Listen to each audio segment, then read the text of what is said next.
અને સવારે ઉઠીને પણ પાછો પહેલો મોબાઈલ જોવે. જીવન સુખી થાય જ, સારા વિચારો આવે, સારી ભાવનાઓ પ્રગટ થાય, સારી ક્રિયાઓ થાય.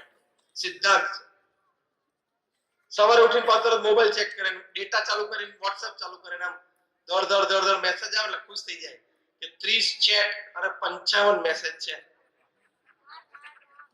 અને પછી ખોલ, એમાંથી 99% ગુડ મોર્નિંગ ના ફૂલડા હોય. એમાંથી એક ફૂલડું તમને પાછું ગમે એટલે એનું શું કરો?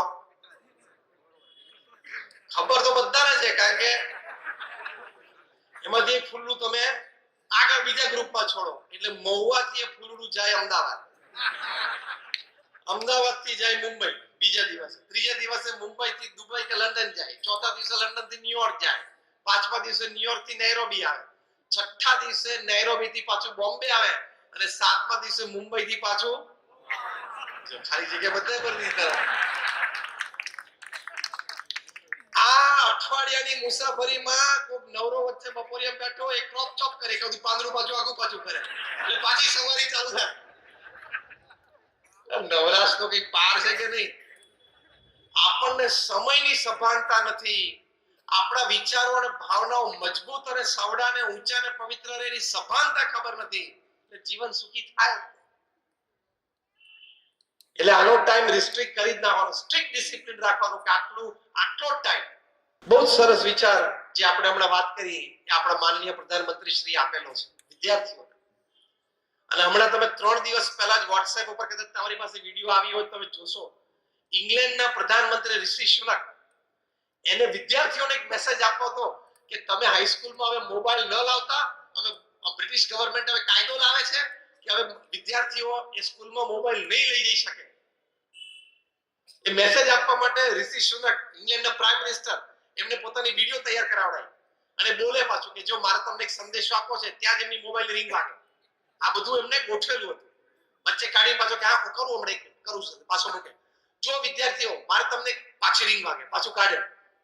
3 વખત થયું. પછી એમને કહ્યું હવે હું તમને શું મેસેજ આપવા માંગુ છું ખબર છે? આટલું ડિસ્ટર્બન્સ તમારા કામમાં, તમારા અભ્યાસમાં થઈ શકે છે, તો આમાંથી સમય બચે છે, આપણી બુદ્ધિની શક્તિ બચે છે, આપણી ભાવનાઓની પવિત્રતાઓ બચી જાય છે. એટલે આની ઉપર રિસ્ટ્રિક્શન રાખવા.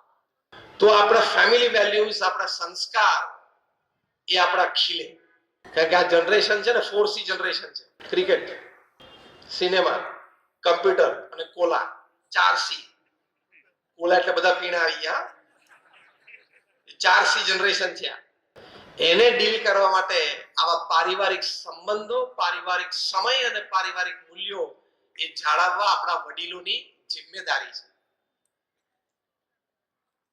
આ જનરેશનની મેં વાત કરી ને, એકવાર એક નાના બાળકે સ્કૂલમાંથી શીખ્યો એટલે આવીને એના માતા પિતાને વાત કરી કે મારે બહુ જ મોટો પ્રશ્ન છે. એટલે માતા પિતા કે શું? એ કે ત્રેતા યુગમાં ભગવાન રામે એમના પિતા શ્રી દશરથ ની આજ્ઞા પાડી તો એ મહાન થઈ ગયા, અને સતયુગમાં પ્રહલાદે એમના પિતાની આજ્ઞા ન પાડી તોય મહાન થઈ ગયા. તો મને પ્રશ્ન થાય છે કે મારે તમારી આજ્ઞા પાડવી. પ્રશ્ન બહુ વ્યાજબી હતો. ત્રેતા યુગમાં ભગવાન રામે પોતાના પિતા દશરથની આજ્ઞાનું પાલન કર્યું એટલે મહાન થઈ ગયા, એવું બાળકે પિતાને કહ્યું. અને સતયુગમાં પ્રહલાદજી એમના પિતાની આજ્ઞા ન પાડી તોય પ્રહલાદજી મહાન થઈ ગયા. તો મારે તમારી પિતા તરીકે આજ્ઞા પાડવી જ નહીં. છોકરાના આવા લોજિકલ પ્રશ્ન આવે છે. આ પેઢી 4C જનરેશન છે. એટલે એના પિતાએ આજુબાજુ ધીમેથી જોયું, કોઈ છે નહીં ને. પછી બાળકને ધીમેથી કહ્યું બેટા, સતયુગની વાત જુદી, ત્રેતા યુગની વાત જુદી, અત્યારે કળિયુગ ચાલે છે, એમાં તારે કે મારે મહાન થવું હશે ને તો આપણે બંને તારા મમ્મીની આજ્ઞા પાડવી પડશે. ખાલી હસવાની વાત નથી, આમાં એક મોટો સંદેશો છે. પરિવારમાં સંપ, સુહૃદભાવ અને એકતા, એકબીજાને અનુકૂળ થઈને રહેવાની વાત આવે છે. સિદ્ધાંત આ વાતનો એ છે. એકબીજાની ભાવનાઓ અને વિચારોને સમજીને ચાલવાની વાત આવે છે. પ્રમુખ સ્વામી મહારાજ લગ્ન જીવન માટે ખૂબ સુંદર વાક્ય બોલતા. એમનું હૃદય અમૃત છે. પ્રમુખ સ્વામી મહારાજ બોલતા કે પતિ પત્ની અગ્નિની સાક્ષીએ તમે ભેગા થયા છો તો હવે અગ્નિની સાક્ષીએ છૂટા પડવાનું. ખબર પડી? એટલે કે એક જણા સ્મશાને જઈને અગ્નિદાહ થાય ને ત્યારે બે છૂટા પડે. અગ્નિની સાક્ષીએ ભેગા થયા છો તો અગ્નિની સાક્ષીએ છૂટા પડવાનું. આ મૂલ્યો છે.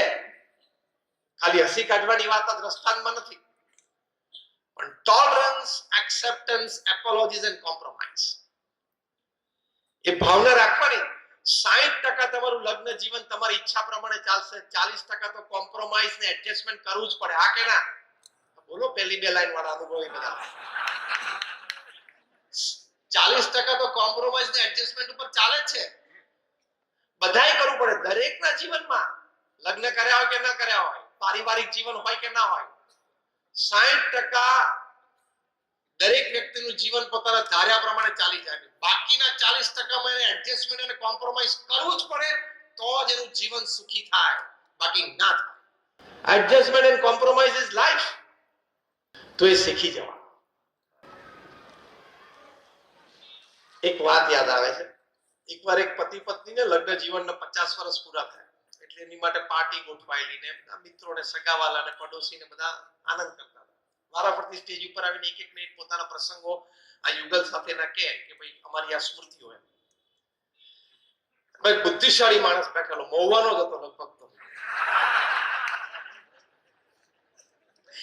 એને પૂછ્યું કે એક પ્રશ્ન પૂછ્યો એટલે આ યુગલે કીધું હા, કારણ કે લગ્ન જીવનને 50 વર્ષ પૂરો થયા એટલે બંનેની ઉંમર 75, 78, 80 ની હશે.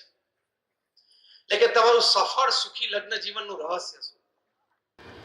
એટલે એના પતિએ કીધું કે સિમ્પલ, અગત્યના નિર્ણયો મારે જ લેવાના, પત્ની માથાકૂટ જ નહીં કરવાની, બોલવાનું જ નહીં વચ્ચે, સ્વીકારી જ લેવાનું, હું કહું કરી જ નાખવાનું. અને ઓછા અગત્યના નિર્ણય હોય એ હું કહું સારું હતું કે. એમ બધા સ્તબ્ધ થઈ ગયા. આવું ચાલે નહીં, ચાલે. બીજો બુદ્ધિશાળી એ બેઠો હતો. એને પૂછ્યું કે તમને વાંધો ન તો કયા અગત્ય નિર્ણય તમે લો, તમારી પત્ની આ પાડવાનું, કયા નિર્ણય તમારી પત્ની લઈને તમારે આ પાડવાના, એ જરા સ્પેસિફાય તો કરો, લિસ્ટ આઉટ ધ આઇટમ્સ. એટલે એના પતિએ કીધું કે જે ઓછા અગત્યના નિર્ણયો હોય ને, જે મારા પત્ની લેવાના, મારે માથાકૂટ નહીં કરવાની, આ પાડી દેવાની. એ સંતાનોને કઈ સ્કૂલમાં ભણવા મોકલવા, અમારા બધાના ઘરમાં દિવાળીએ કેવા કપડા કયા લેવા, વાહન લેવાનું તો કયું વાહન, ટીવી, ફર્નિચર બધું એ નક્કી કરે, પડદા એ બધું નક્કી કરે, સગાવાલા મિત્રોમાં ક્યાં કેટલો કેવો સંબંધ રાખવો એ બધું એ નક્કી કરે. અમે પિકનિક કે ટૂર ઉપર ફરવા જવાનું હોય શનિ રવિ કે વેકેશનમાં તો ક્યાં જવું, હોટલ બુકિંગ, ટ્રાવેલ એ બધું એ નક્કી કરે. એટલે આવા બધા ઓછા અગત્યના નિર્ણયો છે મારા પત્નીને હું હા પાડું. હવે પાછી તમને બધા મૂંઝવણ થઈ કે હવે આમાં રહ્યું કયું કે આ ભાઈને નિર્ણય લેવાના અને એના પત્ની આ પાડે અને પાછળ વધારે અગત્યના. એટલે એમને કહ્યું કે ભાઈ તમારે ક્યાં નિર્ણય લેવાના બાકી રહ્યા અને એ પણ આના કરતા અગત્યના. એટલે કે કેમ, કેટલા બધા નિર્ણય. અમેરિકા એ અફઘાનિસ્તાનમાંથી પાછું હટવું જોઈએ કે નહીં, હું કહું ના હટવું જોઈએ. મારા પત્ની કે તમારો નિર્ણય બરોબર છે, ના હટવું જોઈએ, લો આપણે ચા પીએ. અમેરિકા ઈરાક સાથે યુદ્ધ કર્યું, અત્યારે અમેરિકા ત્યાં હુથી રિબેલ્સ ઉપર યમેનમાં બોમ્બાર્ડિંગ ચાલુ છે અત્યારે છેલ્લા કેટલાય દિવસોથી. તો કરવું જોઈએ કે નહીં? તો હું ધારો કેમ કહું કરવું જોઈએ. મારા પત્ની કે આ બરોબર તમારી વાત, લો આપણે નાસ્તો કરી લઈએ. એટલે જે નિર્ણયો અમારા ઘરની 4 દિવાલની વચ્ચે અસર પાડે છે એવા અગત્યના ઓછા અગત્યના નિર્ણયો પત્ની લે છે, અને જે નિર્ણયોની અસર વૈશ્વિક છે ને એ હું લઉં છું. આમાં પણ મર્મ શું છે?